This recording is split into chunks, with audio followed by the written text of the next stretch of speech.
Well, I think one of the things we have to remember is that by 2004, it was very clear that the 21st century, I mean, we often used to say that euphemistically, that it is the Asian century. By 2004, it was pretty clear that rise of Asia was here to stay. The board was very clear, as was I, that we needed to have a much stronger presence in Asia, in addition to having the headquarters in New York.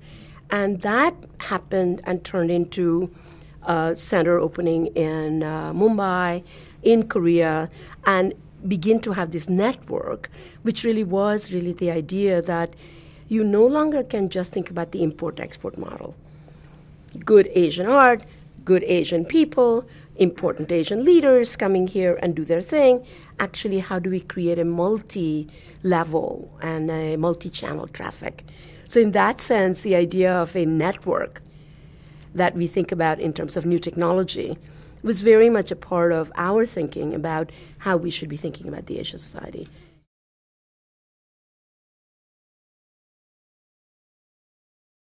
One of the things that I'm proudest of is that we really began a trend.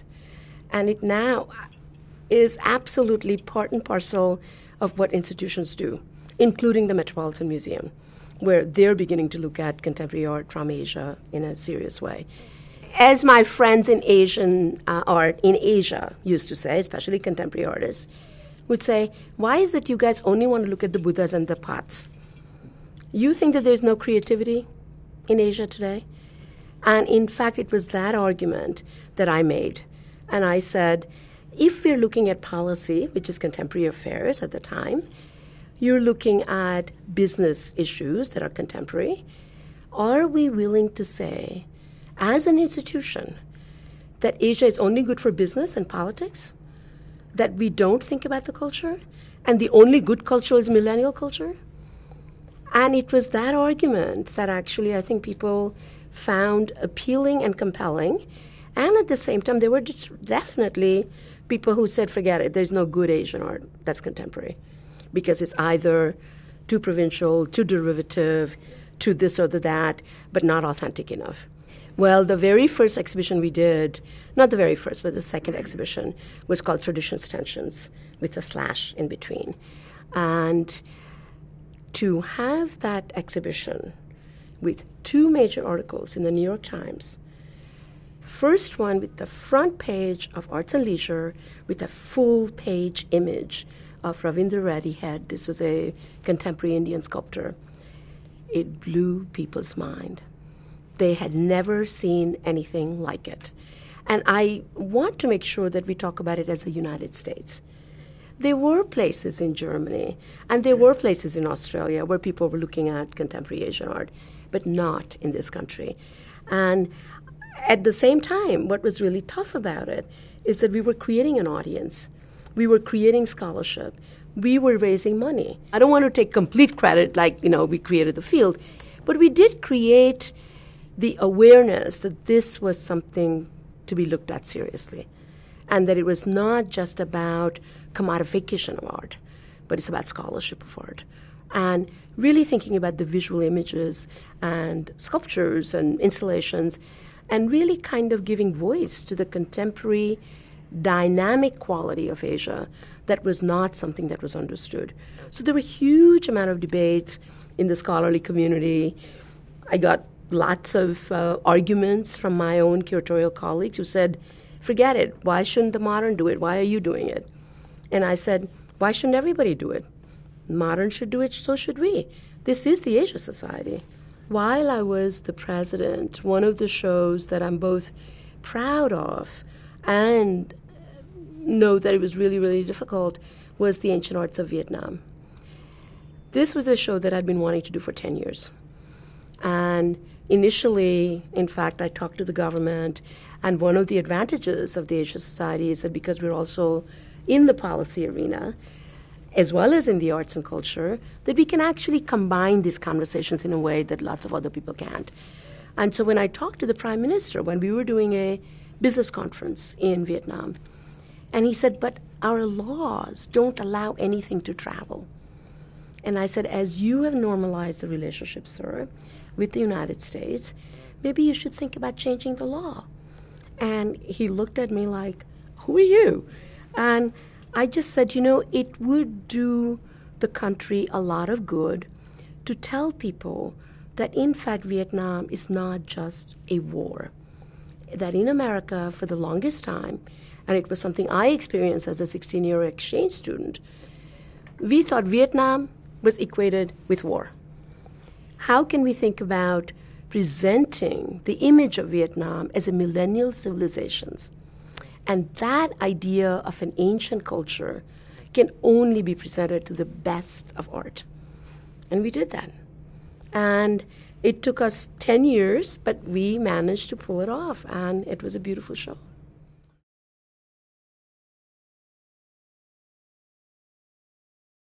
And I think for 60 years, this institution, for the longest time, was the only institution that made the commitment to that part of the world at a time when most people thought of it only in terms of poor, backward nations. So my favorite line is that 1954, 2 years before the society was founded, World Bank came up with a report that actually said, Asia doesn't really have much of a future. China, communist, it's not going to go anywhere. India, barely a nation. They're lucky if they can survive as a country.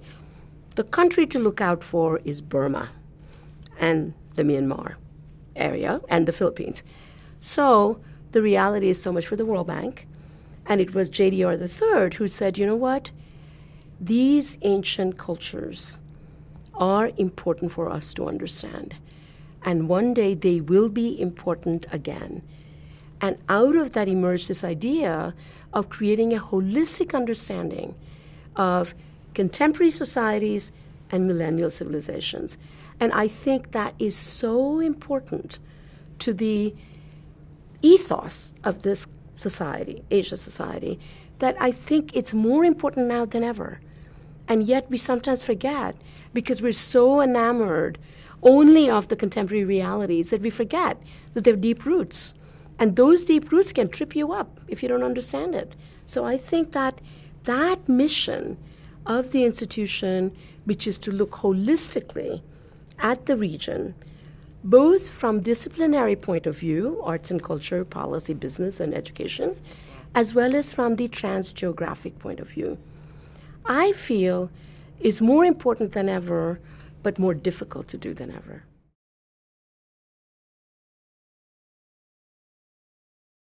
Richard Holbrooke was a force of nature, as many people have said. And at the same time, what people don't say is that he had an amazing heart. And what I mean by that is that as rough as he could be, he also had a soft touch for people who were in trouble. And I think that's a very special quality that Richard had.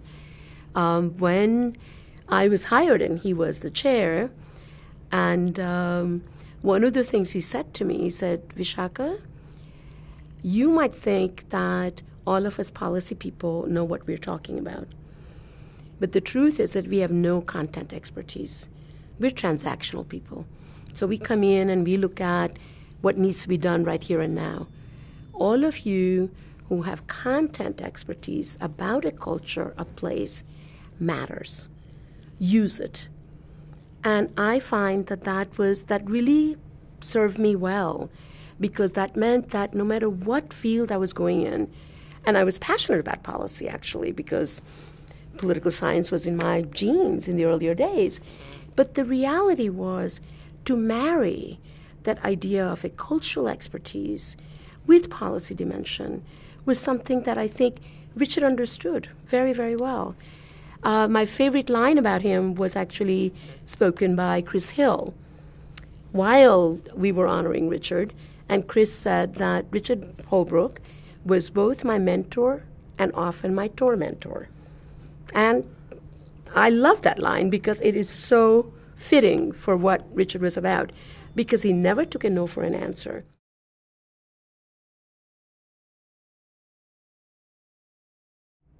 I think we get Asia. And we have done it long before anybody thought it was important. And we have done it with respect and a commitment to understanding that is not just selfish. So it is not simply to create an American view of what Asia is, but to really get Asia inside out. And that goes back to John D. Rockefeller III, a man who spent 3 months, 4 months, a year in Asia prior to the war, then after World War II, went back to doing that.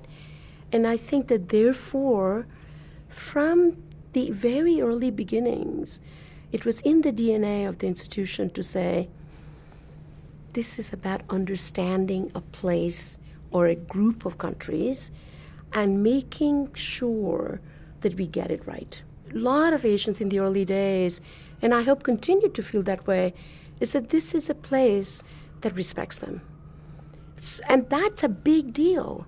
And if I dare say, even though I am an Asian American, that sometimes in America we forget that. Because we have a tendency to kind of march in and say, we know what we're doing. I think that we're a good antidote, and it has made a difference in that sense.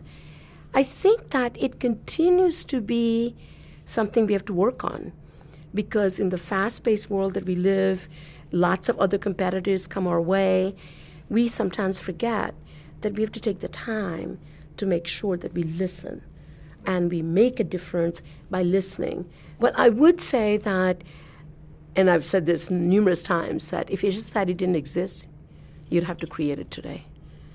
Because in fact, the idea of the global interconnections is such, and the Asian countries who are now looking at each other and developing relationships is such that it needs a place that could look at the transnational work. And at the same time, majority of these Asian nations are ancient civilizations. Therefore, there's a complexity that needs to be understood. And I believe that we need a place that will get at those things.